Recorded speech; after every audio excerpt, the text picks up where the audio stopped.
Halo, Assalamualaikum warahmatullahi wabarakatuh.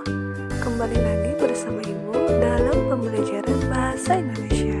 Apa kabar kalian? Semoga selalu ada dalam keadaan sehat ya, dan tetap semangat mengikuti kegiatan pembelajaran daring ini. Hari ini kita akan belajar mengenai materi menyimpulkan teks cerita inspiratif Bahasa Indonesia kelas 9. Pada pembelajaran kali ini, kita akan mempelajari teks cerita inspiratif dengan kompetensi dasar sebagai berikut. Dan tujuan pembelajarannya sebagai berikut. Bisa kalian baca ya.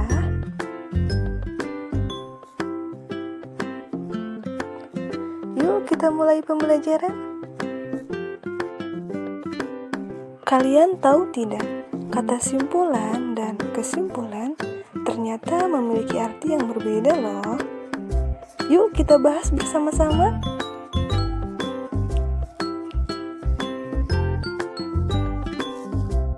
Kata simpulan memiliki arti adalah sesuatu yang disimpulkan atau sama dengan hasil menyimpulkan.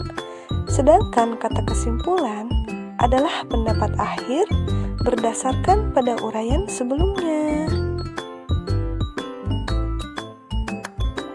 Caranya, ambillah satu buah cerita inspiratif, baik cerita fiksi, non-fiksi, tokoh terkenal, cerita binatang, ataupun agama. Kemudian, bacalah dengan cermat teks cerita tersebut, lalu pahami isi teks cerita tersebut. Kemudian tentukan garis besar atau inti cerita tersebut. Selain itu, tentukan nilai-nilai pelajaran yang dapat dipetik dalam cerita tersebut sebagai simpulan cerita.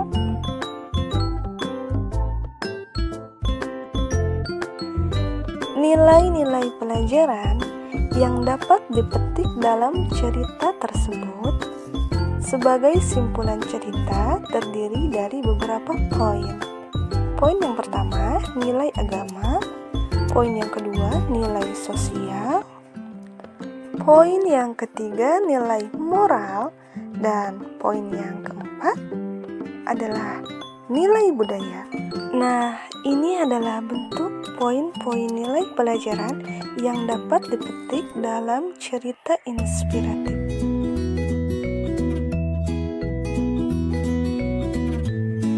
Dari nilai kehidupan dapat diidentifikasi ungkapan rasa simpati, empati, dan kepedulian. Yuk kita kupas satu-satu. Dari mulai rasa simpati. Rasa simpati adalah ungkapan perasaan senang, susah, dan sebagainya kepada orang lain. Contohnya, 1. Mengucapkan selamat dan ikut berbahagia karena teman atau sahabat berhasil memenangkan suatu lomba. Yang kedua, ikut berduka cita atas meninggalnya teman, orang tua dari teman tersebut. Ini adalah bentuk ungkapan rasa simpati terhadap orang lain.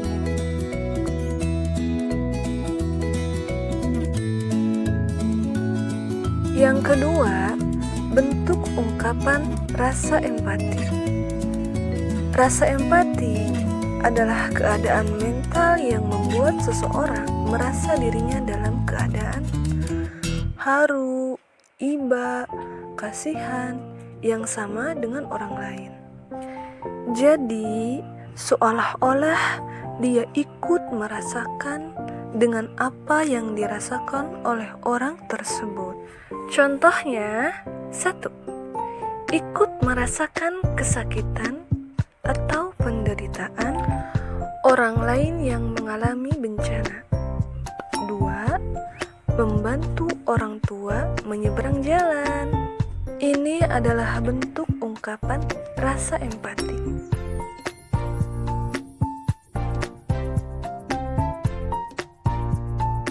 Yang Yang ketiga, bentuk ungkapan rasa peduli atau kepedulian.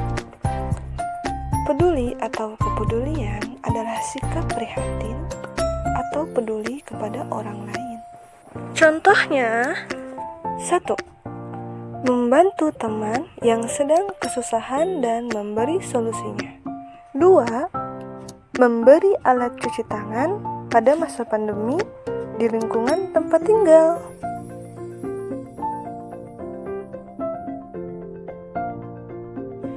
Yuk kita cermati cerita inspiratif berikut yang berjudul Empati Gadis Kecil. Dikutip dari link berikut ini.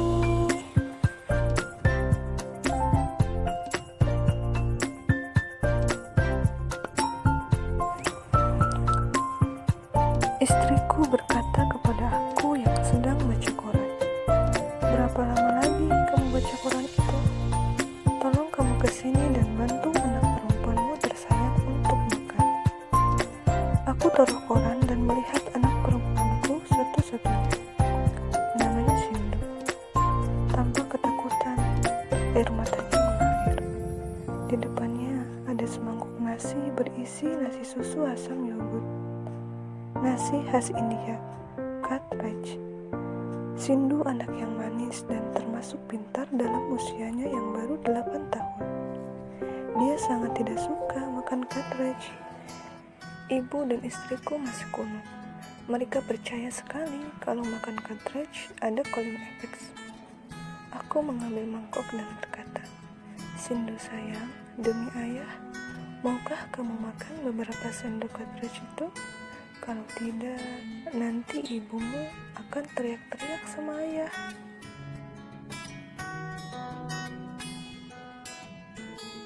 Aku sedikit khawatir dan berkata, "Sindu, jangan minta komputer atau barang-barang lain yang mahal ya, karena ayah saat ini tidak punya uang."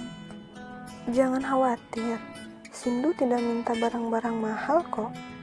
Kemudian Sindu dengan perlahan-lahan dan kelihatannya sangat menderita, dia bertekad menghabiskan semua nasi susu asam itu. Dalam hatiku, aku marah sama istri dan ibuku yang memaksa Sindu untuk memakan sesuatu yang tidak disukainya. Setelah Sindu melewati penderitaannya, dia mendekatiku dengan mata penuh harap dan semua perhatian. Perhatian aku, istriku, dan juga ibuku tertuju kepadanya. Ternyata Sindu mau kepalanya digundulin pada hari Minggu. Istriku spontan berkata, "Permintaan gila. Anak perempuan dibotakin, tidak mungkin."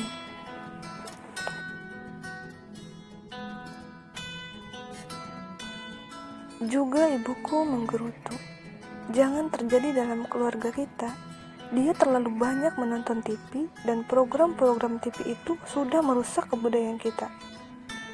Aku coba membujuk, "Sindu, kenapa kamu tidak minta hal yang lain? Kami semua akan sedih melihatmu botak." Tapi Sindu tetap dengan pilihannya. "Tidak ya, tak ada keinginan lain." Aku coba memohon kepada Sindu, "Tolonglah, kenapa kamu tidak mencoba untuk mengerti perasaan kami?" Sindu dengan menangis berkata, "Ayah, sudah melihat bagaimana menderitanya aku menghabiskan nasi susu asam itu, dan ayah sudah berjanji untuk memenuhi permintaan aku."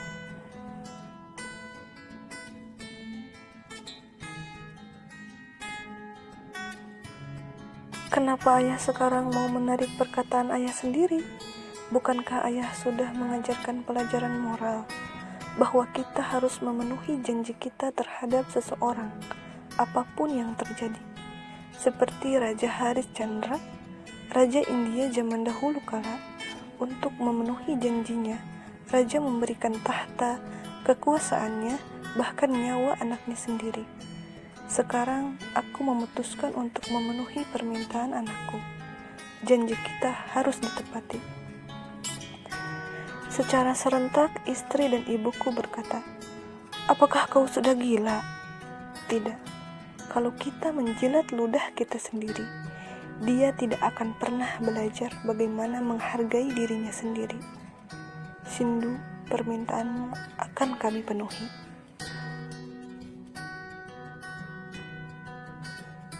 Dengan kepala botak, wajah Sindu nampak bundar dan matanya besar dan bagus.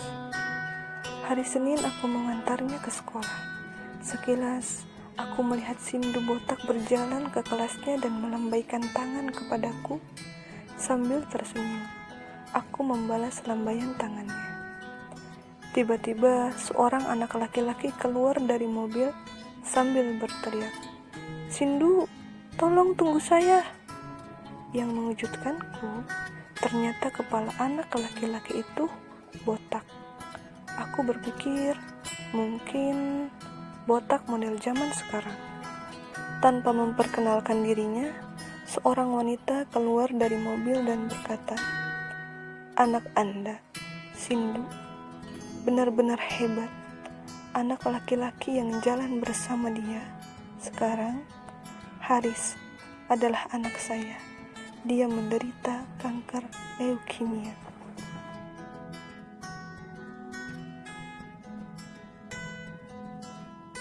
Wanita itu berhenti berkata-kata. Sejenak aku melihat air matanya mulai meleleh di pipinya. Bulan lalu, Haris tidak masuk sekolah karena kemoterapi kepalanya menjadi botak. Jadi, dia tidak mau pergi ke sekolah, takut diejek oleh teman-teman sekelasnya.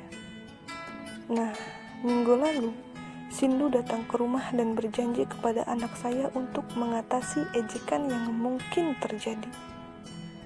Hanya, saya betul-betul tidak menyangka kalau Sindu mau mengorbankan rambutnya yang indah untuk anakku Haris.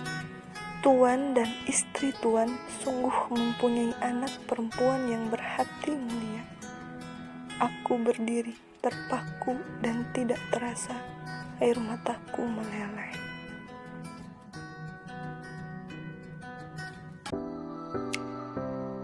Setelah kalian mencermati cerita tersebut, ayo kita cermati ungkapan yang terdapat pada cerita tersebut. Kutipan cerita, jenis ungkapan. 1. Istriku berkata kepada aku yang sedang baca koran, titik-titik untuk makan. Ini bentuk jenis ungkapan kepedulian. 2. Aku taruh koran, titik-titik, ketakutan, air matanya mengalir. Ini jenis ungkapan empati. 3. Tanpa memperkenalkan dirinya, seorang wanita keluar dari mobil dan berkata, titik-titik. Nah, ini jenis ungkapan rasa simpati. Yang keempat, bulan lalu Haris tidak masuk sekolah karena kemoterapi kepalanya menjadi botak. Titik-titik. Nah, ini jenis ungkapan rasa empati dan rasa kepedulian.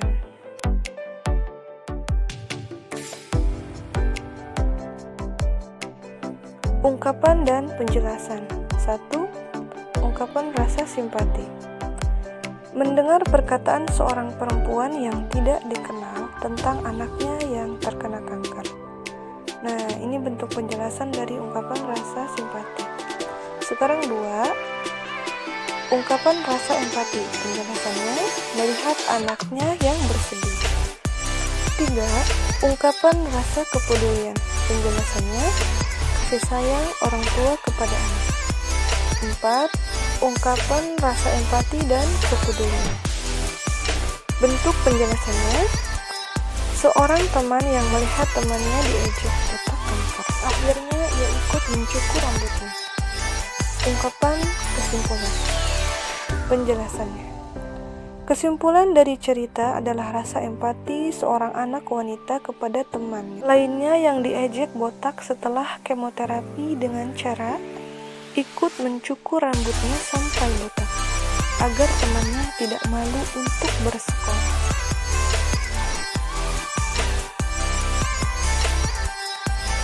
Bagaimana? Kalian sudah memahami materi kali ini dan masih tetap semangat untuk materi berikutnya? Selalu ingat pesan ibu untuk di rumah aja. serta jaga kesehatan dan jangan lupa untuk berdoa. Semoga apa yang kita pelajari kali ini dapat bermanfaat. Wassalamualaikum warahmatullahi wabarakatuh. Semangat belajar dari rumah.